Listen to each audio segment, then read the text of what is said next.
Hi, I'm Gabe. I'm Jaime. I'm Kelley. And it's time for the podcast. I don't know. I'm not normally the first one speaking, so it's weird. Yeah. You are this week. Yeah, this week. So on Wednesday, the House Committee, Health Committee. Yep. They voted the Down syndrome abortion ban, HB 214, out of committee favorably, which sucks. Yes. But we did something pretty cool that morning. We NARAL Pro-Choice Ohio, along with PP Advocates of Ohio, their organizer Sarah Inskeep and I put together a petition quilt with all the signatures that we've collected in opposition to HB 214. So a little under 2,000 signatures, and we made a quilt. Actually, we made two quilts because our office space and cars do not accommodate a quilt that large. Right. So one was about 17 feet long and the other was about 19 feet long, and they were both 6-ish feet wide. So they were not small quilts, but they were much sturdier than anticipated, considering they were only made out of packing tape and paper. Right. They were fabulous. Thank you. They look pretty cool. And then Gabe delayed the highway patrol from kicking us off the steps immediately, which was nice. Yeah. Teamwork makes the dream work was definitely the theme on Wednesday. Yep. And, Yes. and after they voted the bill out of committee, we went up to Speaker Rosenberger's office and delivered the petition quilts. And shockingly enough, they accepted them. Yeah. Right. I was very surprised by that. I was expecting them to be like, I don't know what to do with that. Yeah. I think they still kind of did that, but they also didn't think that they could say no. So the look on the staffer's face as we unfurled these massive banners in her relatively small office space.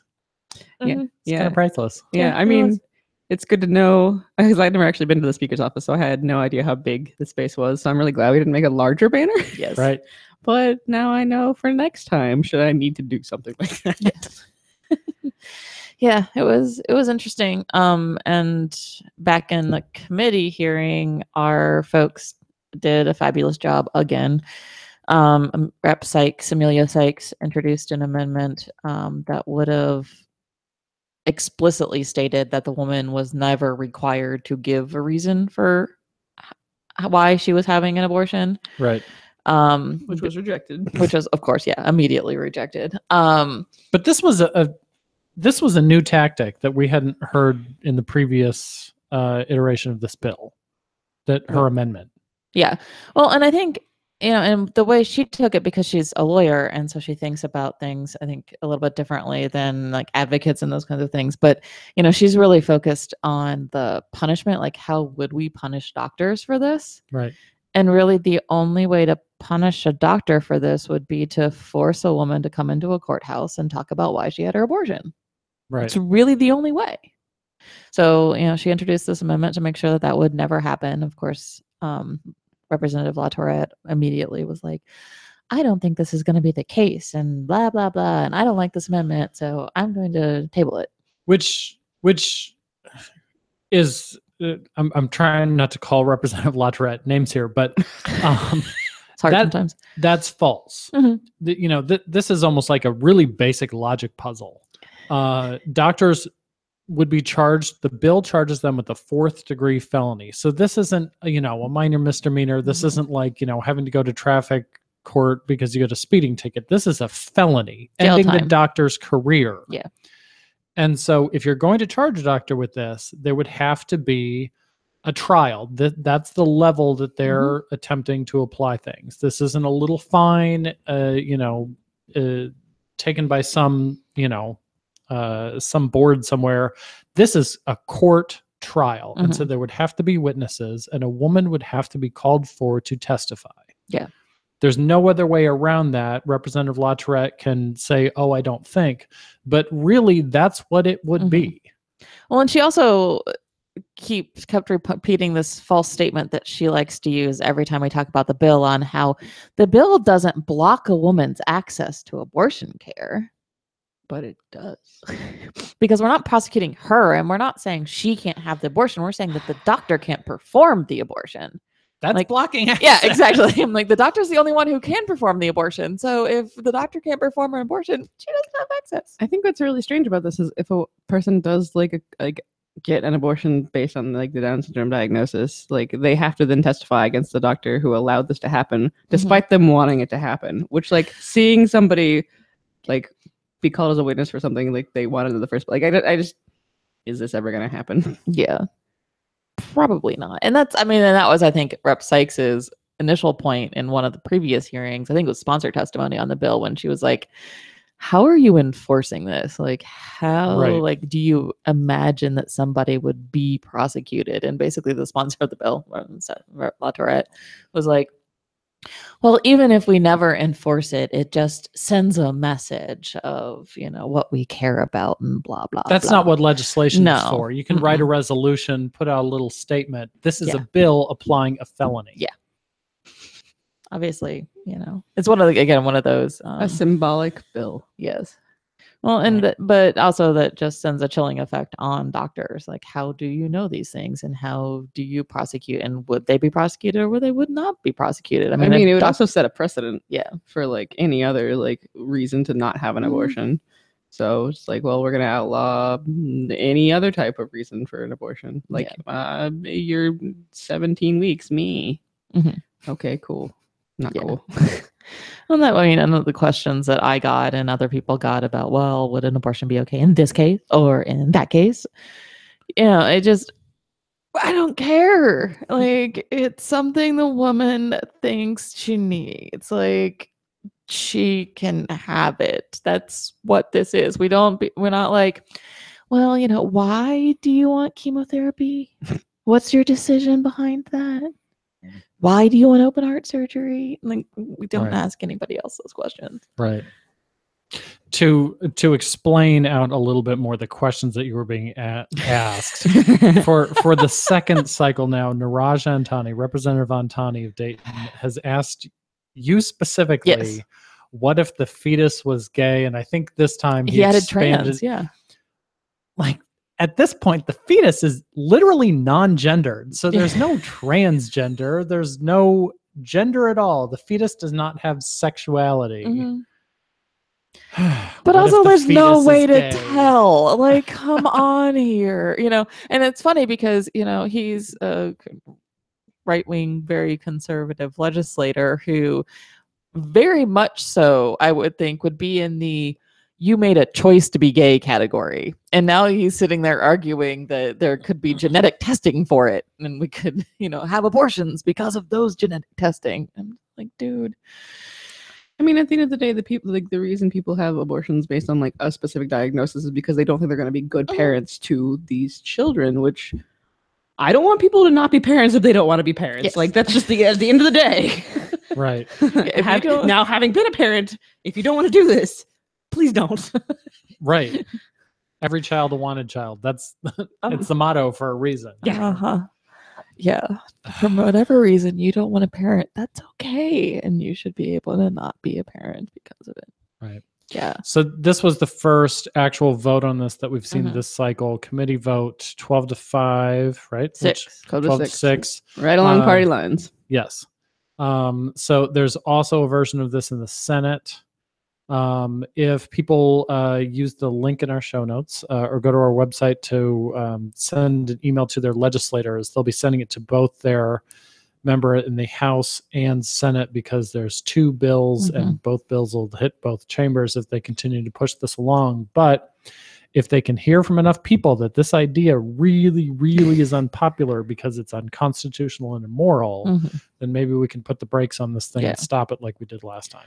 Well, I'm just hoping. Yeah. And give shout outs to everyone else too. Rep. Sykes wasn't the only amendment. Rep. Michelle Lepore-Hagan had an amendment to increase special education funding because the people pushing this bill say that it's about helping people who have disabilities. So also tabled. Yes. Also immediately tabled because we don't actually care about helping people with disabilities. And then Rep. and Nikki Antonio from Lakewood also introduced an amendment to ensure that if a woman was denied access to abortion care by this bill, she would be covered on Medicaid through her pregnancy, and that the resulting child would be Medicaid eligible for their entire life. ensuring that they would have access to the healthcare that they would need. Right. Also immediately tabled. Also with a ridiculous speech from Representative La Tourette about how the ACA fixed everything and is wonderful, which she doesn't actually believe. And that Medicaid had been expanded to people who are 138% above the poverty line, which like that doesn't even like delve into like the problem of the poverty line is not a good line. Yeah, no. So, even if, this person was just barely above it or could get access to care through the ACA, it doesn't actually mean that people can afford the health care. So especially with it, like they're still trying to gut it. Yes. So that Medicaid expansion may not be here and the ACA may not be here. That's what I was thinking the whole time she was talking. It's like, if you have your way, those things won't exist anymore. So so that was also immediately tabled, thus concluding any chance that they should have to say, we care about people with disabilities. Right. But I'm sure they'll keep screaming it. The ACA and birth control coverage are very convenient when they need it and very like inconvenient when they don't. Yes. Yeah. So Representatives Nikki Antonio, Representative Michelle Lepore Hagan, and Representative Amelia Sykes all offering really good amendments to make a terrible bill at least somewhat understandable, and all of these immediately rejected by the committee. Yes. So, okay, we'll keep we'll keep. Yeah, they didn't have session that day, so it couldn't go immediately to the floor. So we'll see if it comes up next week. Last session, it got a vote out of committee and never went anywhere. So we'll wait and see. Yay. If they put stuff on Halloween interfering with trick or treat, I'm going to be extra upset. I think it's actually Wednesday, so it'll be trick or treat hangover. Okay. I don't want to see it anyways, but if they screw a trick or treat, then it just adds a layer of punishment. So. Okay, so that was in the State House. Would I be able to wear a costume to the committee vote or the House vote if that was the case? I think you should. I absolutely will. Yeah. I think you should bring your kids in and make them trick or treat to each member, because if dad has to miss trick or treat because of this, we're going to come here and annoy the crap out of you. Right. That sounds like the plan to me. Not the worst idea. So the other thing that happened this past week in Ohio was you were down in Cincinnati. What'd you do? Yeah, last night I was in Cincinnati at Life Forward is the name of this clinic. I know, it's gross. It's a fake crisis. Fake clinic. It is a crisis pregnancy center on Auburn Avenue, so incidentally right down the road from the Planned Parenthood in Cincinnati.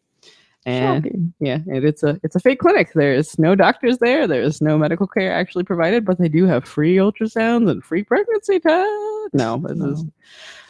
This is part of the Exposed Fake Clinics Week of Action that Lady Parts Justice, Repro Action, and 1 in 3 campaign are doing. And so the University of Cincinnati 1 in 3 chapter organized this protest. So Kim Mason and C.T. Chang, which are awesome folks, put together this pretty delightful protest, and I got to hang out with some pretty awesome people in Cincinnati last night.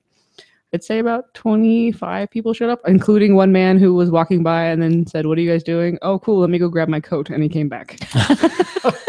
That's always the best moment. Yeah. It's kind of like the person, I think, didn't we have somebody in Columbus who like got off the bus, got confused, and then like joined us for a minute too? Yes. Yeah. Like, what are you doing? Oh, yay. Can I help? Because people, I think, even though these are organizations designed to trick people, they're pretty good at it. They're good at it, and then people realize what's going on. Maybe too late for their specific situation, but then they know for next time. Yeah, or for other people. Yeah. And so these sort of protests, they do get a positive response from people in the committee that are sick and tired of these storefront, fake clinics lying to people. Yeah, I mean, we had lots of like positive feedback. People honking as they were driving by, being like, "Hell yeah, woo-hoo. Exposing the lies." Nice, good job. Yeah. So that's our state stuff. Late this week, midweek. Down in Texas, we learned that that was on Wednesday. Yeah, because it was the same it was day the as good our vote. news. It was the good news on the bad news day. Is that Jane Doe did get an abortion that she was seeking and released an awesome statement following it. Yeah. Went through just like the nastiest court process. In recent history, far more challenges than anyone probably. Yeah. But this anonymous, young woman, an immigrant, being held by the federal government and their ORR, Office of Refugee Resettlement. I think Yes. that's it. That Tom Price, the HHS secretary, absolutely refused to allow her to get access to medical care in the form of this abortion. And it took multiple rounds, including the Ohio connection here is Mike DeWine filed an amicus brief. He joined other states' attorneys general to say, hey, where he doesn't need to. Yet again, Mike DeWine here interfering where he has absolutely no business. Yeah, I've done everything I can to screw women in Ohio. Let's screw women in Texas too. Right. I mean, it does seem to be like kind of a rat race between Ohio and Texas as to who could be the worst of people. Yeah. Yeah. And we don't need crossover to make it worse. No, we really don't. So yeah, so it was really exciting that she did really relieved that she did really finally get the access to the care she needed. But I mean, the stories that are coming out and the fact that there are lots of other young girls in these centers who are equally being denied access to care, and the abuse that she faced in this center after expressing her desire to have an abortion, being forced to be taken to a CPC. People were asking her what she was going to name the baby. They made her call her mother at home after her story included the fact that she witnessed her older sister being abused because she got pregnant out of wedlock. And that was one of the reasons she left home and came to the United States for a better life. They forced her to call her parents and expose her to that. I mean, time and time again, they just really proved that they didn't give a shit about sorry, Gabe, about, the actual human being in this case. So, yeah. I just pulled up her statement here. She said, "My name is not Jane Doe, but I am Jane Doe. I'm a 17-year-old girl that came to this country to make life better for myself. My journey wasn't easy, but I came here with hope in my heart to build a life that I can be proud of. I dream about studying, becoming a nurse, and one day working with the elderly." I mean, these are the sort of, statements that we actually hear quite often from, patients going into and coming out of abortion clinics. They've got other plans, and, obtaining that abortion is a way of making sure that they can continue on with, their path in life that they've chosen. They don't need John Kasich to stick his nose in. They don't need Mike DeWine to, stick his nose in to what's really not any of their business. No. And the really frustrating thing with the Mike DeWine part too is so he did that as Ohio Attorney General, and then as candidate for governor on the other side sent out this fundraising request to his email list about why he did what he did, and lied about how he was stopping taxpayer funded abortion. There was absolutely no taxpayer funding for anything that happened except for the forcible taking her to a CPC, and all those things were definitely taxpayer paid for. But, they had secured private donations for her care. She was being transported by her guardian ad litem. They weren't even paying, for her to be transported to the clinic. They just needed to open the door and let her walk out. That is the only thing they had to do. Right. So again, Mike DeWine gets a pants on fires for his stopping taxpayer funded abortion, which is a fabulous thing, by the way. We should taxpayer fund abortion all over the place. Hyde Amendment is cruel to lots and lots of people, but lying about it doesn't help. A specific. Yes. I got that Mike really DeWine email because he has added everybody who filled out his survey about whether or not we should defund Planned Parenthood to his email list. Yeah. I get all of his emails now, but I'm staying on that list because I want to know what he says. It went immediately to my spam filter. Mike DeWine is spam. Gmail knows me well enough to be like, nah, this ain't what you want. So in other federal news, the Trump administration is attempting to crack down on birth control access, removing the contraception mandate in Obamacare, allowing for interference from religious employers. And also in Congress, they're considering a 6-week ban, similar to what Ohio has been, kicking around and occasionally kicking down. Yeah. For the past 6 years now, we've been dealing with. Yeah. What is there left to say about this other than why? Right. I mean, how many states have rejected this thing? You know why? It's the same reason that the why happened in Ohio. Right. They were gonna pass this. They're gonna start screaming about the 6-week ban because they also are scheduled to vote, or already did vote. I missed it. The 20-week ban. So, just in the same way that we passed the 20-week ban and the 6-week ban at the same time, Kasich vetoed the 6-week ban and signed the 20-week ban. So he still looks like this moderate savior out there, which he is not in any way, shape, or form. Right. Yeah. So it's exactly what's happening up there. They started talking about the 20-week ban. It sounds all extreme until we start talking about the 6-week ban. So we've got to have a hearing on the 6-week ban too, because it's going to make the 20-week ban look moderate. It's exactly what's happening. I wonder if Janet's put this together yet. Probably not, because she probably still thinks that her bill's actually going to pass, because that's what she continuously thinks. It's hilarious. Right.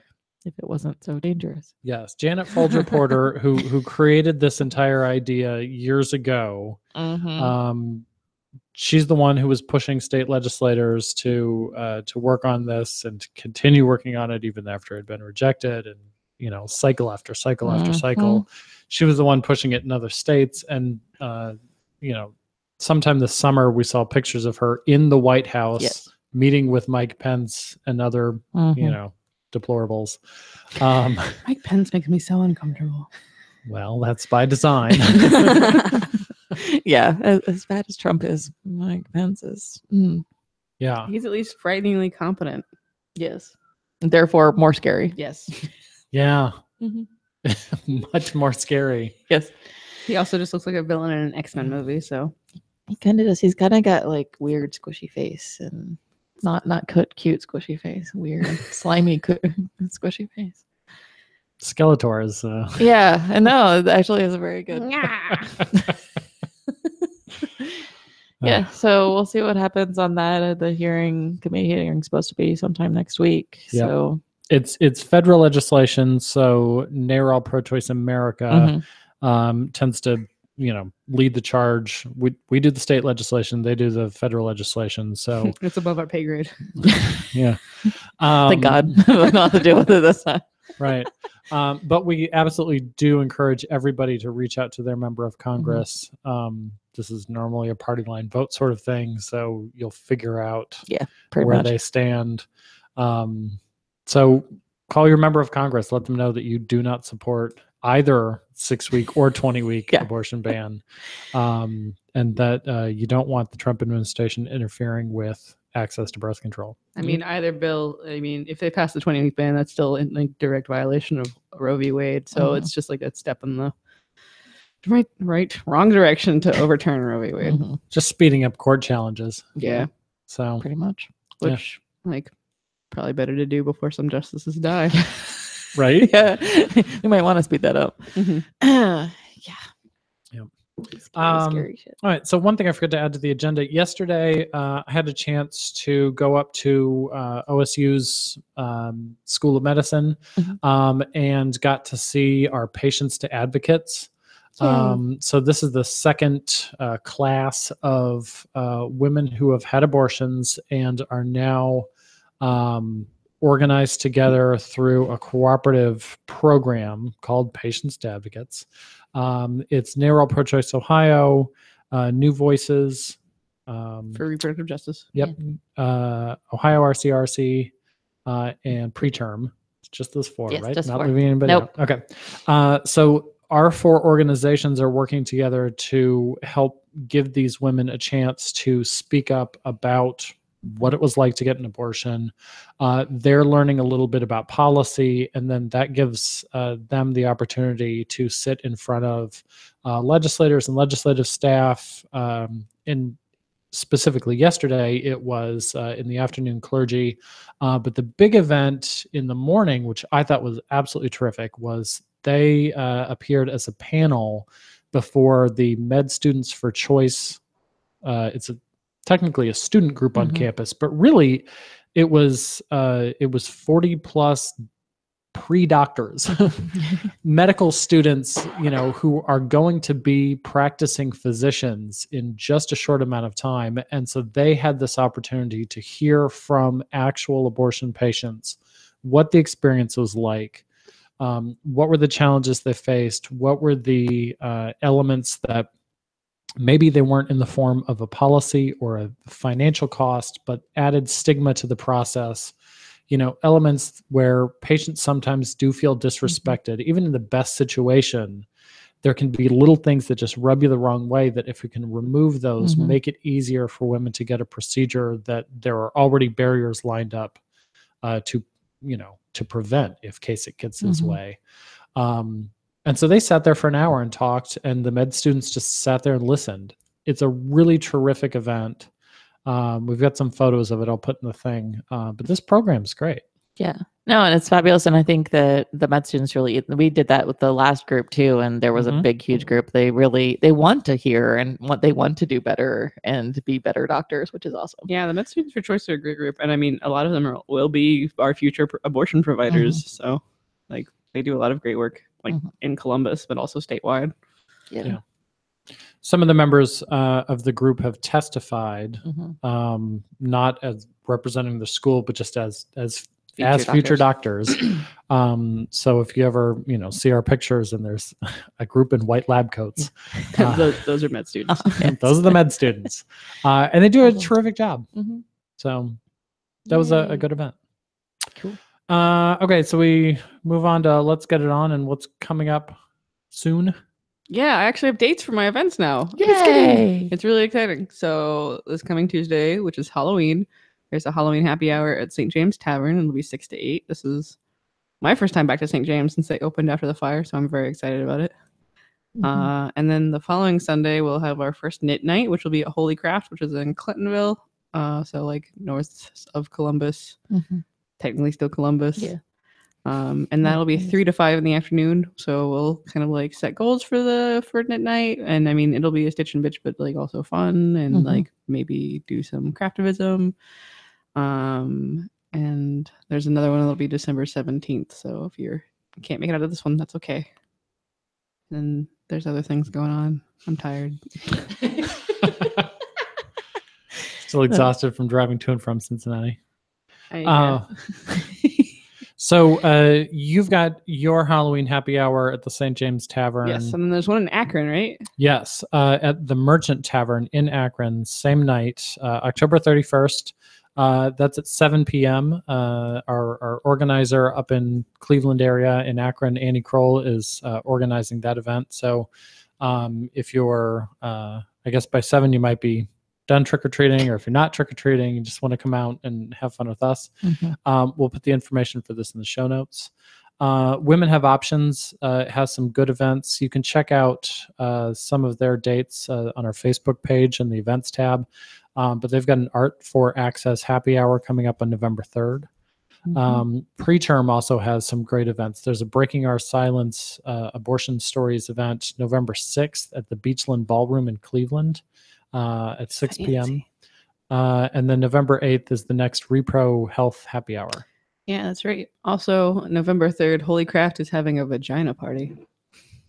Fun. As you do. Yeah, there's vagina cocktails and a vulva weaving, and you can learn how to make a yonic steam for your vagina.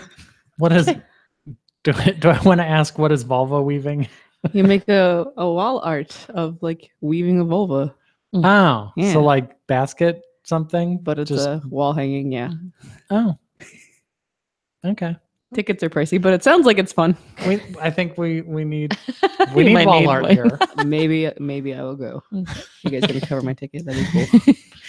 Well, then also, it's not on there because it's not actually an event we're organizing, but Election Day is November 7th. Yes. So you should definitely look into who your local candidates are and go and vote either then or early. Unfortunately, the only weekend of early voting is that weekend right before. So you can check out the Secretary of State's website for all of the information on early vote. It's already started, but it's only really business hours right now. Right. So check out your candidates and vote. Cool. Okay. And we'll see everybody next week. Bye. Bye.